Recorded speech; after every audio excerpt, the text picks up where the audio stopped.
Welcome back. Now, Donald Trump has what election strategists call the Big Mo momentum, with the former president storming to over 50% of the share of votes to be selected as the Republican nominee in the race for the White House later this year in Iowa.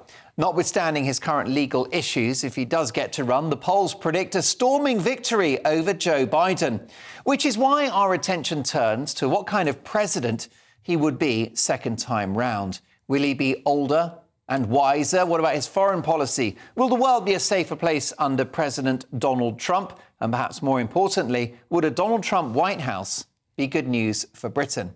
To discuss this, I'm delighted to welcome one of America's most entertaining and popular talk show hosts, the star of The Drew Allen Show and the author of a brand new book which is out now, and it is called America's Last Stand. Will you vote to save or destroy America in 2024? Drew, great to have you on the show. First of all, is Donald Trump going to be able to run for the White House? Do you think he'll overcome his current legal challenges?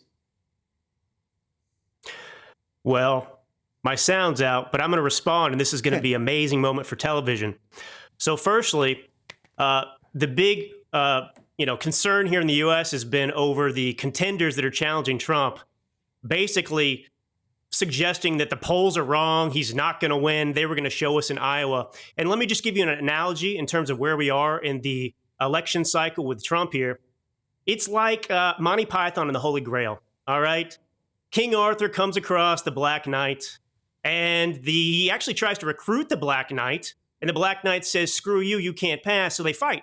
And King Arthur chops off an arm, another arm, it's just a scratch, cuts off the legs. He's defiant. He will not give up. And then he's just a torso on the ground. And, that's how it ends. That's what just happened in Iowa. Donald Trump just put these torsos on the ground, and these people are still refusing to concede and admit that Trump's going to be the nominee. Fascinating stuff. What a pro, Drew. You kept going even though you couldn't actually hear what I was saying. We'll fix those technical issues. In the meantime, Rafe, Hadel, Manku and Michael Crick are with me. And chaps, let me ask you about the prospect of a Donald Trump presidency. Now, Michael, I don't have you down as Donald Trump's biggest cheerleader, but he is an Anglophile and he spoke of a trade deal with America and the US. So do you think a Trump White House would be in the British national interest? No, I don't think it would be in the British interest at all, or indeed the world interest.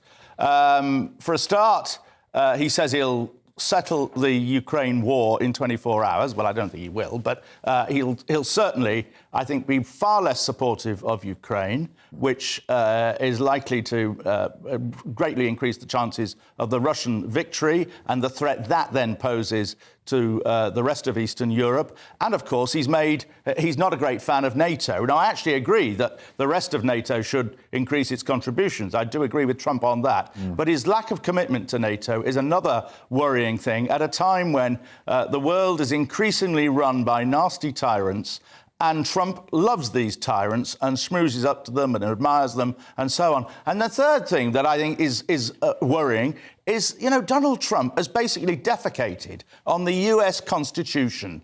The idea of the rule of law, the democracy and all of that severely undermined the authority of what is, the greatest democracy hitherto in the world. And it's toppling right now. And if Trump wins, I think it could be fatal. OK, well, US democracy. I'm not sure I fully agree, Drew Allen, with Michael Crick there, because, of course, 4 years as president, Donald Trump didn't start a single war. Well, that was all really good propaganda. I've heard it everywhere from CNN and everyone else who has been lying to basically everyone for years and years and years. The amazing thing that we can look at is we actually lived, all of us, under a Trump presidency and a Biden presidency. And if you just ask yourself one simple question, that Reagan question, are you better off today than you were 4 years ago? If you ask yourself, were you better under Trump or Biden? Well, it's amazing because by zero metric, not a single metric you can name, even lying like you just did, can you suggest that things are better under Biden? We didn't have a war in Russia and Ukraine. We didn't have the possibility of a third world war or this unrest in the Middle East. We had a secure border in the United States of America. So despite the propaganda and the lies, it's actually the left that's defecating on our Constitution. And we're not a democracy. We're a constitutional republic.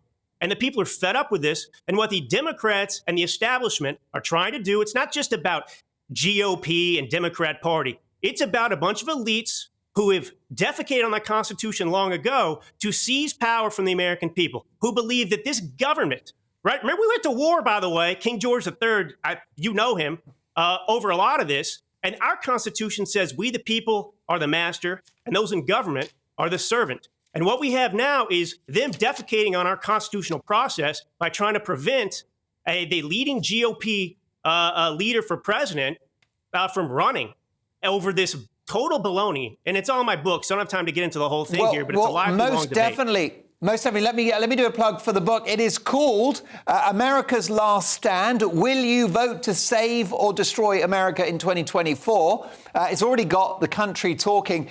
Briefly, just a few seconds if you can, Rafe, your reaction to what you've heard. Yeah, well, just remember, it was only after Trump left office that Putin went into the Ukraine and that China began saber-rattling over Taiwan. It was Trump who managed to get European nations finally to increase the amount that they're giving to the NATO budget. But remember also, of course, the special relationship hasn't been at such a low point now since the Suez crisis in the 1950s, because we have the most Anglo-phobic President Biden right now. OK, listen, Drew Allen will do more next time. More power to you. Brilliant to have you on the show.